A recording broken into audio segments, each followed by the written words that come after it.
Hello everyone, welcome to Civil Services Gurukul. My name is Ankush Sharma. Students, आज हम discuss करेंगे history का एक इम्पोर्टेंट टॉपिक जो भी रिसेंटली न्यूज में रहा है. रिसेंटली राजाराज चोला का एक इंस्क्रिप्शन तमिलनाडु के मदुरै डिस्ट्रिक्ट से मिला है. ये इंस्क्रिप्शन हमें सोमागिरी हिल से मिला है. स्टूडेंट, ये इंस्क्रिप्शन राजाराज चोला को एक टाइटल दे रहा है. टाइटल है मुम्मादी चोला. टाइटल क्या है? मुम्मादी चोला. मुम्मादी चोला का मतलब है थ्री क्राउन्ड प्रिंस.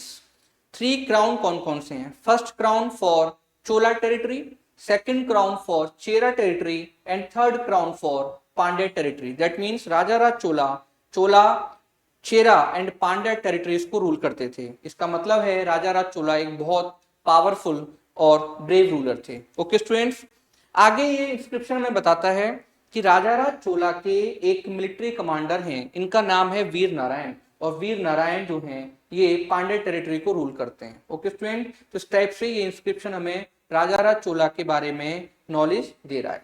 आगे बढ़ते हैं. जब इंस्क्रिप्शन की बात करते हैं तो चोलास का जो सबसे इंपॉर्टेंट इंस्क्रिप्शन है इसका नाम है उत्तर मेरूर इंस्क्रिप्शन. उत्तर मेरूर इंस्क्रिप्शन हमें कांचीपुरम तमिलनाडु से मिला है और ये चोला रूलर परांतक वन के टाइम का है. उत्तर मेरूर इंस्क्रिप्शन हमें local self government and village administration की नॉलेज देता है. चोलास बहुत ज्यादा फेमस हैं अपनी navy and local self government. Okay students, तो आगे बढ़ते हैं और उत्तर मेरूर इंस्क्रिप्शन को समझने का जो है ट्राई करते हैं. स्टूडेंट, उत्तर मेरूर इंस्क्रिप्शन हमें एक सिस्टम के बारे में बताता है. ये सिस्टम आपको याद रखना है. इस सिस्टम का नाम है Kudavolai system. Kudam means pot and volai means palm leaf. Okay, pot and palm leaf. इस सिस्टम में क्या होता था? फर्स्ट आपको ये समझना है. देखिए, चोला रूलर्स क्या करते थे? चोला रूलर्स ब्राह्मण्स को, टेम्पल्स को विलेज डोनेट करते थे. जो विलेज डोनेट किए गए इन विलेजेस को कहते थे ब्रह्मदेव विलेजेस. अब उस ब्रह्मदेव विलेज का एडमिनिस्ट्रेशन कैसे चलेगा? तो उसके लिए काउंसिल बनाई जाती थी और काउंसिल में डिफरेंट मेंबर्स होते थे. मेंबर्स का इलेक्शन कैसे होगा? तो इलेक्शन का तरीका कुदा वोलाई सिस्टम बताता है. Okay, kudam means pot and volai means palm leaf. इसमें क्या होता था? जो भी मेंबर काउंसिल में आना चाहता है वो आगे बढ़कर अपना नाम प्रपोज करता था. उसके बाद उसका नाम जो है पाम लीफ पर लिखा जाएगा. कुछ क्राइटेरिया होते थे, जैसे अगर किसी ने कोई सीरियस क्राइम किया है तो वो मेंबर नहीं बन सकता था. अगर किसी ने अकाउंट में हेर फेर किया तो वो मेंबर नहीं बन सकता था. ओके स्टूडेंट, तो अब यहाँ पर उसका नाम पाम लीफ पर लिखा जाएगा.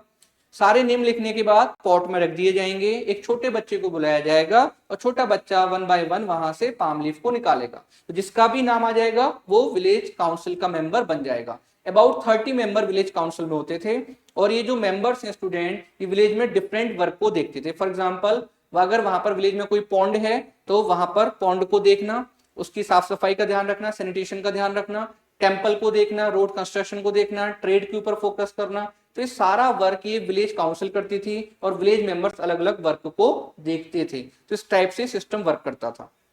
प्राइम मिनिस्टर श्री नरेंद्र मोदी जी ने भी अपनी मन की बात में इस सिस्टम को मेंशन किया था. 2023 में ये मेंशन किया था उन्होंने अपनी मन की बात में. ओके स्टूडेंट्स, तो आप याद रखना यूपीएससी किस टाइप से क्वेश्चन पूछेगा. देखिए, अभी हमने ऐसे देखा कि राजाराज चोला का इंस्क्रिप्शन मिला, तो यूपीएससी आपसे कभी ये क्वेश्चन नहीं पूछेगा कि राजाराज चोला का इंस्क्रिप्शन कहां से मिला, कौन सी हिल थी. नो, यूपीएससी उसके साइड में अगर कोई इंस्क्रिप्शन है तो वहां से क्वेश्चन पूछ सकता है. और अगर हम चोलास की बात करें तो चोलास का सबसे इंपॉर्टेंट जो इंस्क्रिप्शन है वो है उत्तर मेरूर. और उत्तर मेरूर इंस्क्रिप्शन किस सिस्टम के बारे में बताता है? कुदा वोलाई सिस्टम. ये पॉइंट आपको याद रखना है. चलिए, जब चोलास को हम थोड़ा पढ़ रहे हैं तो उनके बारे में थोड़ा और समझ लेते हैं. यस, तो चोलास के बारे में सबसे पहले जो हमारी नॉलेज है वो होती है संगम लिटरेचर के थ्रू. किसके थ्रू स्टूडेंट? संगम लिटरेचर. इस टाइप से समझने का ट्राई करिए.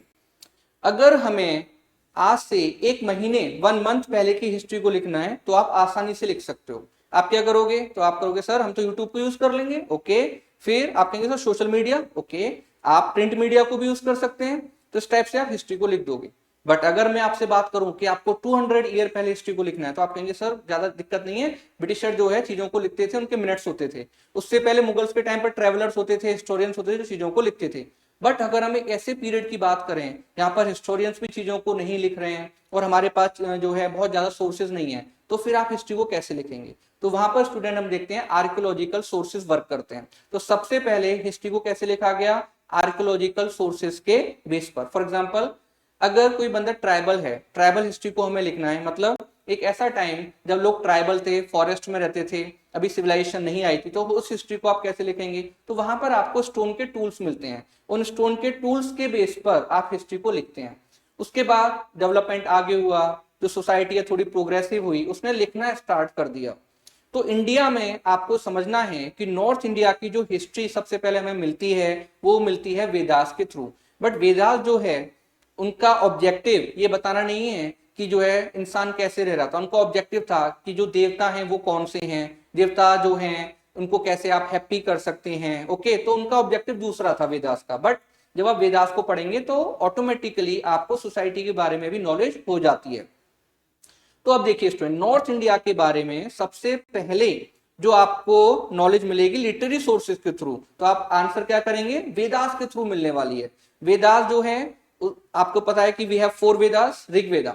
तो जब आप ऋग वेदा को पढ़ेंगे तो आपको जो नॉलेज मिलने वाली है अर्ली वैदिक एज, और जब आप बात करते हैं यजुर्वेदा, सामवेदा, अथर्ववेदा, तो आपको नॉलेज मिलने वाली है लेटर वैदिक एज की। ओके, अर्ली वैदिक एज 1500 बीसी से लेकर 1000 बीसी एंड लेटर वैदिक एज 1000 बीसी से लेकर 600 बीसी।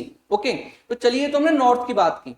बट अगर आपसे क्वेश्चन आएगा साउथ के बारे में हमें कैसे नॉलेज मिलेगी, वहां पर कौन से लिटरेरी सोर्सेज हैं, देन आपका आंसर होगा संगम लिटरेचर। और संगम लिटरेचर किस लैंग्वेज में है, तमिल लैंग्वेज। ओके स्टूडेंट, तो संगम लिटरेचर जो तमिल लैंग्वेज में है वो साउथ के बारे में आपको बताता है। ठीक है, फिर से समझिए, नॉर्थ के बारे में आपको अगर जानना है सबसे पहले आपको कौन से लिटरेरी सोर्सेज यूज करने हैं, तो आपका आंसर क्या हो जाएगा, वेदास। वेदास संस्कृत लैंग्वेज में है और अर्ली वेदास की जो स्क्रिप्ट है वो ब्राह्मी स्क्रिप्ट है, ये पॉइंट आपको याद रखना है। इधर आते हैं साउथ में स्टूडेंट, तो साउथ को जानने के लिए हमारे पास क्या है, तमिल लिटरेचर, इसको आप संगम लिटरेचर के नाम से भी जानते हैं। और जब आप संगम लिटरेचर को पढ़ते हैं तो उसमें 3 डायनेस्टी को मेंशन किया गया है, चेरास, पांड्यास एंड चोलास। चोलास का सबसे इंपॉर्टेंट किंग है इस टाइम पर कलिकाला, और चोलास का एक इंपॉर्टेंट पोर्ट भी है जिसका नाम है कावेरी पत्तनम, और उनकी कैपिटल क्या है, उरैयूर।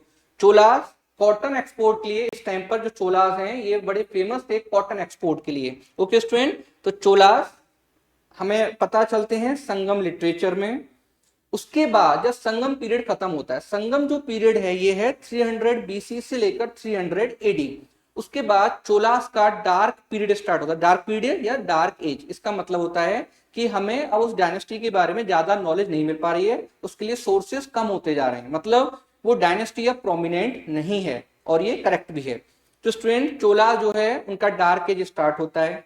चोलास के बारे में फिर से हमें नॉलेज मिलती है अबाउट 600 एडी के आसपास, और 9th सेंचुरी एडी से चोलास का फिर से राइज हुआ, जिनको आप कहते हैं इंपीरियल चोलास। इंपीरियल चोलास का फाउंडर कौन है, विजयालया। ओके स्टूडेंट, इंपीरियल चोलास का फाउंडर है विजयालया।